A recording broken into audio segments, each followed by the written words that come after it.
These are 5 things that will guarantee your Facebook ads fail literally every single time. And the last one can drain your ad budget faster than a bad night in Vegas. My name is Steve Merrill. I'm the founder of Working Digital. I've helped Shopify brands generate millions in revenue, and I personally have made every single mistake I'm about to walk you through. One of the most powerful frames I like to think in is not how do I get this thing to work, but what do I need to do to guarantee it's not going to work. So I'm going to tell you exactly what I do if I wanted to guarantee my Facebook ads never worked. And then we'll flip each one over so you know exactly how to fix it. So let's get into it. Number one has everything to do with your social media content. It's connected to your ads. And here's something you probably don't realize. When you post content on Instagram or Facebook, Meta watches everything. Who likes it, who comments, who saves it, who shares it. And the part that matters, Meta takes that engagement data and uses it as a signal to figure out who to show your ads to. So think about what happens when you're posting trending audio and viral memes just to get views. The people that engage with that content, they're probably not your customer. They're random people on the internet who just thought your reel was funny. And now you're basically training Meta's algorithm to go find more people just like them. I've had at least a dozen conversations with Shopify store owners who had a great product, their ads just tanking. And I look at their Instagram and it's all just this trending content, dance videos, meme reposts, and stuff that had nothing to do with what they actually sold. They might have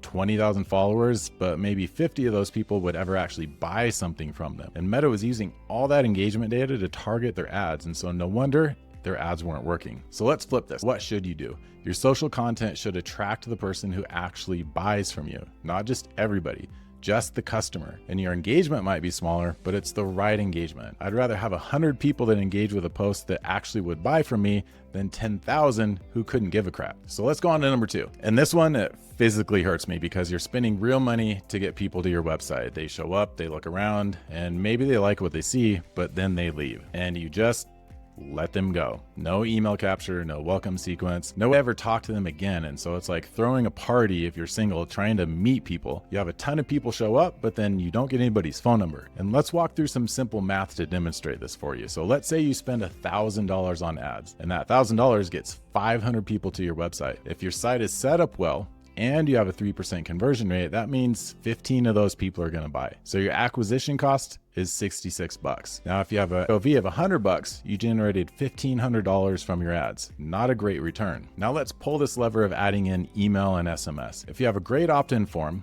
and offer on your website, 10% of the people that visit your website are going to sign up. So that means 500 people that came from your ads, you now have 50 new email subscribers. And a solid welcome flow is going to convert about 10% of those people right away, adding 5 more orders and an additional $500 in revenue. So not including the long-term value of these email subscribers, your ads just went from barely scraping by to $1,000 spent and $2,000 made. That's over a 30% increase in sales and return on ad spend. So here's what you need to do. You need a welcome flow. The second someone gives you their email, you should get that sequence to introduce your brand, build trust, and give them a reason to come back and buy, not next month, but within days. And you need to be sending email campaigns, regular emails to your list, not just when you run a sale, but content that keeps your brand in their inbox so when they're ready to buy, you're the first person they think of. And then it's the same thing with SMS. If somebody gives you their phone number, that's gold. That's one of the most valuable things in your business, so use it wisely, but absolutely use it. And here's a crucial side note to this.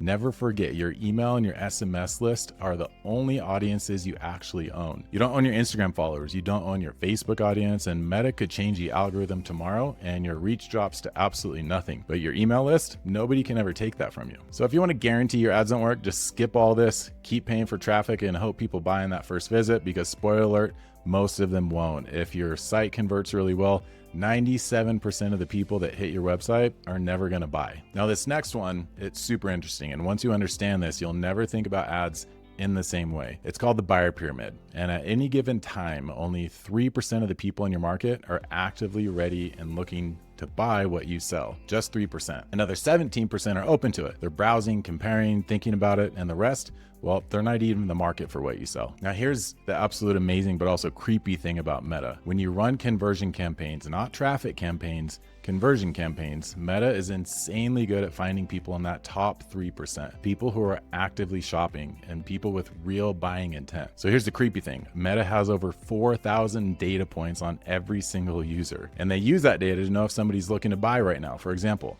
Let's say I need new tires for my car. So I go to Google and I start looking at tire stores around me. Then I start shopping for tires, comparing brands, prices, different tire shops around me. And all of a sudden, I start seeing ads for tire shops on Facebook. Even though I didn't involve Meta in the shopping process, they still know because their pixels are everywhere on the internet. And my session data is being sent back to them.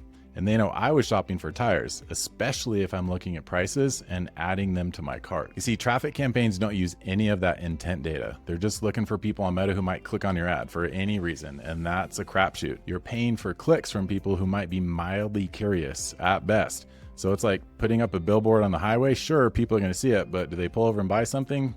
Usually never. So your ads need to do one thing and one thing only. They need to grab the attention of your target customer and get them to click to your site. That's the entire job. It's not supposed to close a sale. It's not supposed to go viral. It's not supposed to win a design award. It's supposed to make your ideal customer stop scrolling and think, that's for me. So if your ad creative is generic, it's got stock photos, just shop now on everything, vague copy, and it could be anybody on earth, you're attracting the wrong people. And Meta's algorithm learns from that. It finds more of the wrong people. And now you're in a downward spiral because you're spending more and getting less. So build creative that talks directly to your customer. Show them the problem you solve, show them the result, talk to one person, not everybody. Okay, number 4. So let's say you nailed everything so far. Your social content's attracting the right people. You've got email flows set up, your ads are dialed in, and you're getting clicks by your ideal customer. So they land on your site and they can't figure out how to buy. What do I mean by that? So I've audited stores where it takes 6 clicks to get from the home page to checkout, where the navigation has so many categories, you need a map, where the product pages are missing reviews, sizing info is nowhere to be found, and the photos look like they were taken by a flip phone in a dark room. See, every point of friction on your website is money walking right out the door, and you paid for that click. Somebody showed up ready to buy, and your site lost them. That's not an ad problem, that's a website problem. So here's what I really need you to hear. Your Facebook ads might actually be working perfectly right now. It might be everything else around them that's broken. The ad did its job, it got someone to click, but then the rest of your business let that customer just slip away. So here's what a clean buying experience looks like. They land on a page directly aligned with your ad and immediately know what you sell and who it's for. They find the product they want, 1 or 2 clicks.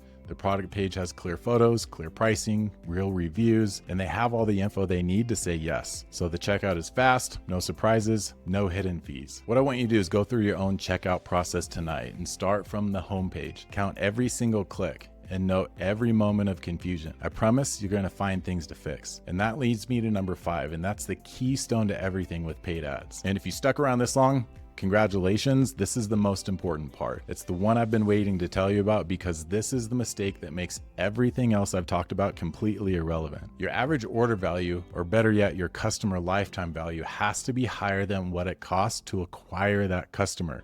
Period. So let me show you in some math. If it costs you $40 to acquire that customer through Facebook ads and the average order $35, you lose money every single time. It doesn't matter how good your ads are. It doesn't matter how beautiful your website is. It doesn't matter how many emails you send. If the math doesn't work, Facebook will never be profitable for your store. So many people try to compete on price. They run constant sales, they slash margins, and they race to the bottom trying to be the cheapest option so they get more sales. And every time they do that, their average order value drops, their margins shrink, and it becomes mathematically impossible for ads to work. I've talked to person after person that tells me Facebook ads don't work for my business, and maybe that's you. And I look at the data and I see ads are actually performing great. You have great click-through rate, good purchase rates, but the average order value is $22 and it costs $30 to get that customer. The ads aren't broken, the business model's broken. So if you heard nothing else I've said in this entire video, stop competing on price. Build a brand that people want to buy from because you're the best option, not because you're the cheapest. So you got to bundle products together to increase your order value. Create a customer experience that brings people back so your lifetime value goes up. And when the math works, Facebook ads become a money printing machine. So let's recap real quick. And here's what I want you to do today, this afternoon, tonight. Pull up your store and audit yourself against all 5 of these. It'll take about 30 minutes. 1, go look at your last 20 social media posts. Are they attracting the target customer or are they just chasing reach? Number 2, check your email. Do you have a welcome flow? Have you sent an email campaign in the last 2 weeks? And number 3,